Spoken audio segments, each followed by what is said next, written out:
Most of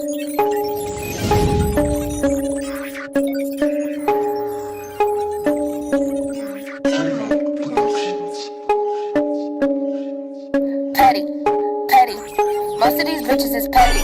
Hi guys, what is up? It is your girl Paige Cakes if you are nasty, and welcome back to my YouTube channel. Girl, we have a lot to discuss. Today we're going to be talking about Manny MUA as well as James Charles and the subtweets it is that they posted to Twitter and how they promptly had to go and get the sweeping brush to make sure that they cleaned up their act on the internet. But before we get into all of that, here is a few words from my sponsor. Today's video is sponsored by Juvia's Place. As you can see, Juvia's Place have so graciously given me the opportunity to be able to share with you some of their products. So today's look is a full face using Juvia's Place products, from the concealer to the contour, right the way through to the eyeshadow. I exclusively use the Violets palette in order to create this cut crease look. Now I will say that I am in no way a makeup artist, I'm just a person out here trying to have fun with makeup, and I feel like, especially in light of today's video, makeup should be inclusive. Makeup should be for literally anybody who wants to give it a go, and I had a lot of fun making a look with this. And bitch, I got to use a Juvia's Place nude lip collection, and let me tell you, these are some of the creamiest, most butteriest, most nicest lipsticks I've ever tried. Obviously, like, every color isn't going to be for you, but there is a lot that was for me. And I love the fact that it comes complete with the lip liners too. All the products used for this look will be listed in the description box down below. And if you'd like to purchase anything from Juvia's Place, please go over to www.juviasplace.com in order to complete your purchase, or if you're in the UK like me, you can go over to www.beautybay.co.uk in order to avoid those custom charges, hun. With that being said, thank you so much, Juvia's Place, for allowing me to use your makeup and to promote it to the best of my ability, and also thank you so much for your continued support to me here on the Petty Paige channel. It is greatly appreciated. Now let's get straight into the video, bitch. Okay, so let's get into it, sis. Okay, so basically earlier today it was announced that Alicia Keys, the singer, the songwriter, the mogul, will be coming out and releasing her very own beauty line. For some bizarre reason, James Charles took massive offense to that and decided that he was going to post on social media. This is what James Charles had to say. He said, "I'm sick of people who have no business coming out with makeup brands.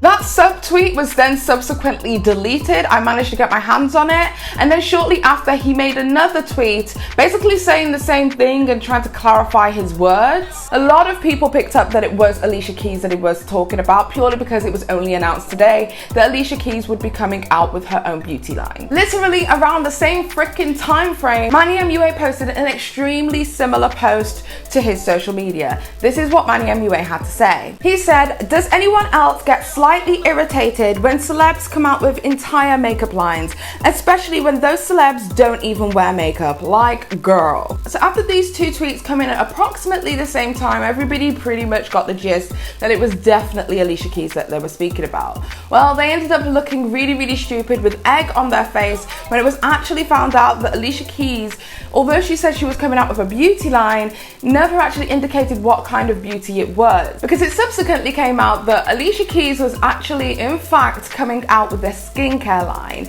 which makes sense. Now, a lot of people may not know this, but back in 2016, Alicia Keys basically swore off makeup. She said that she wasn't going to be wearing makeup anymore, she wasn't going to be wearing makeup to the red carpet, and it caused a lot of controversy because she stated the reason that she wanted to stop doing makeup was, and I'm paraphrasing here, because she loved herself enough not to have to wear makeup. That, for obvious reasons, upset a lot of people within the beauty community, because they were like, well, just because I wear makeup doesn't mean that I don't love myself. Don't speak for us, speak for your goddamn self. Now, whilst I can understand a lot of people getting upset with various different celebrities for coming out with loads of different makeup brands and them being extreme cash grabs, especially when they've never been known for makeup, I'm the kind of person who thinks that literally anybody can get any bag. If you want a bag and you don't do makeup and you're not in the makeup industry, but you want to still give people a product, you are just as within your right to give people a product as anybody else. It is literally, to me, like the same as saying You're a YouTuber who has a merch line. You shouldn't be doing merch unless you've got history within the fashion industry. Like, no, anyone can deliver a product. Anyone can deliver whatever it is that they want to. If there's a margin for it, go for it. That's what I say. Anyway, it seems like Manny MUA and James Charles received a lot of heat for what it is that they were posting on social media, mainly and predominantly from Black Twitter, because Black Twitter felt as if, well, hold on, you had absolutely nothing to say when Charli D'Amelio, I think that's how you pronounce her name, came out with her own makeup line. Manny MUA actually replied to that and basically said, there's a difference between being the face of a brand than actually owning and running your own makeup company. And then other people were saying, well, hold on, she's a Black female entrepreneur. So what if she wanted to come out with makeup? It's not like she's never worn makeup before. Regardless of whether she's coming out with skincare or not, another person of color within the makeup industry would have been a win for people of color as a whole. And I agree with that because I feel like the makeup industry is heavily dominated by white males. Let's just call that what it is. A lot of people at the top of that totem pole tend to be white people. Hence why the makeup industry hasn't actually done anything for people of color up until very recently, when Fenty Beauty, which is owned by a celebrity who wasn't known for makeup, came out with an extensive shade range that basically put the magnifying glass to all of the other beauty companies that hadn't been taking steps to make their line as inclusive as possible. That was something that was pioneered, I think personally, by Fenty Beauty to really make that mainstream, that there are more than 5 shades of black. And if it wasn't for a celebrity going out of their way to make an inclusive line, then we wouldn't have the inclusive shade ranges that we now see from not only indie brands, but also from major conglomerate companies. So I don't really understand where the shade come from or why it is that they felt intimidated by another celebrity, especially a Black celebrity, coming forward and making another makeup line. Because they were all hush and hum when Lady Gaga came out with her line. They were all hush and hum when Charli D'Amelio and her sister had a line with Morphe. They were all really quiet when Shane Dawson had his line with Jeffree Star. But yet the moment that it's a person of color who isn't known for makeup, all of a sudden they have an issue with it. Well, it turns out they look stupid either way and have massive amounts of egg on their face, because it turns out that Alicia Keys is only coming out with a skincare line, as far as we know at this point, which they'd know if they knew anything about the Black community, because as far as I'm concerned, when you, okay, I'm just talking to my people out there, when you go to like a beauty supply store, especially like a Black beauty supply store, you can go there for literally everything from skincare to hair care to wigs to nails to makeup. You can even in some places pick up some really random and unique items like jewelry, etc, etc. When you go to a beauty supply store, it literally encompasses everything that is beauty. So when I heard that Alicia Keys was coming out with a beauty line, my first thought was at makeup. And for me, it kind of felt somewhat gatekeeperish, like, not being funny, like, you guys have been in the beauty industry for a short period of time in comparison to how long the beauty industry has been running. The beauty industry has been running from like way before the 1900s. The need to buy and consume makeup has been going on years and years and years before you even stepped onto the planet. It's very entitled for you to designate this space your space. Anyway, shortly after, like clockwork, James Charles came out with a statement. His statement is long and lengthy, but I will read it to you. It says, yesterday I posted a subtweet about how I thought some celebrities shouldn't launch makeup lines. It was about at Alicia Keys. A few years ago, she announced that she no longer would wear makeup. So I was bothered because many celebrities come into the beauty space as a cash grab without any actual passion and then leave. I deleted the tweet after a few minutes because it was childish to indirect tweet someone, and I am not the gatekeeper of makeup. Anyone should be able to secure their bag, and it's not up to me which brands people should or shouldn't support. I'm now glad that I did delete it, because after reading further, I learned that the beauty line is skincare. This was a mistake, and I should have read more before tweeting, because literally who better to talk about keeping your skin clear without makeup? Regardless of my intention of my tweet, it ended up being a microaggression against somebody I respect. So Alicia Keys, I owe a direct apology. I'm sorry, and it wasn't my place to gatekeep the industry. I can't wait to support and try the product, as I know the brand will be worth $1 billion in a few years. So as you can see, James Charles basically apologized for everything. I actually really respect this apology. He was direct, he was straight to the point, and he actually even went as far as to acknowledge his microaggression. Obviously, like with all apologies, there's going to be a bunch of people who accept it, but there's also going to be a bunch of people who don't accept it. And for a lot of people, the damage is already done.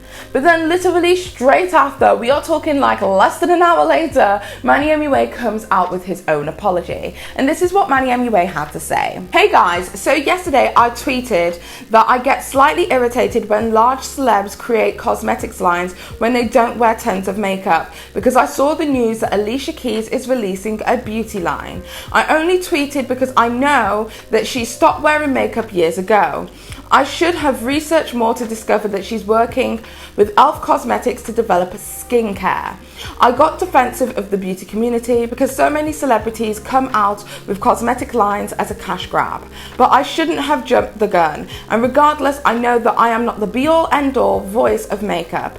Anyone can create what they want to create. That is the beauty of our community. I apologize to those I upset with my tweet and to Alicia Keys for being so quick to make a judgment. There is room and space for everyone in this community. It's so bizarre to me that literally some of the people who have been screaming the loudest about Black Lives Matter were so quick to jump on another black entrepreneur for starting a brand new venture that could possibly serve black people. I actually think it's the height of privilege to not be able to see anything outside of yourself as well. Everything that they did today was extremely self-serving. It was nothing to do with the community as a whole, just how it would affect them as brand owners or brand collaborators, I guess, in James Charles' case. I do believe that both of these boys in beauty wanted to be the gatekeepers of the beauty community. However, I do acknowledge their frustration. There will always be people who will recognize that there is money to be made and will jump into the industry just purely to make money. However, that's the same with literally any industry, period. And it just makes me think about once upon a time not long ago when the beauty community was really gaining some legs on social media and they were getting PR and sponsorships and money. When people who were professional makeup artists were getting really upset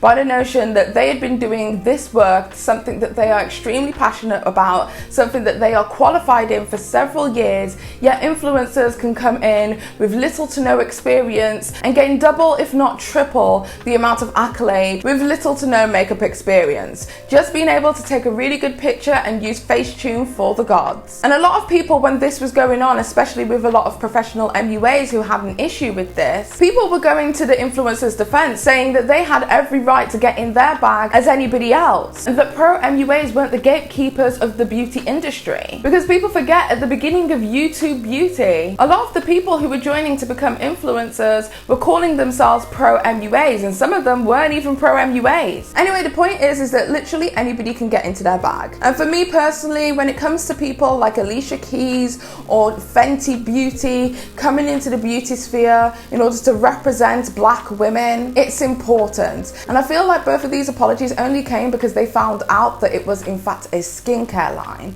But even if it was a beauty line, who cares? We need more black people having and running their own brands within the beauty sphere to have equal representation. There's no point in having 15 members of a board meeting be white to discuss the diversity of a brand. Let's just call it what it is. So yeah, it was extremely disappointing, but I am glad that both of them did apologize for what it is that they said. And I particularly respect James Charles for acknowledging that what he said was in fact a microaggression, because neither of these two people have displayed this same level of bias to somebody who wasn't a person of color entering the beauty community. Anyway, that's about it for today's drama. I hope you guys enjoyed this very small video. If you like this video, give it a thumbs up if you like it. If you don't, it doesn't matter. Hit that thumbs down. You will anyway, and it's all engagement, hun. Once again, I would like to give a massive thank you to my sponsor Juvia's.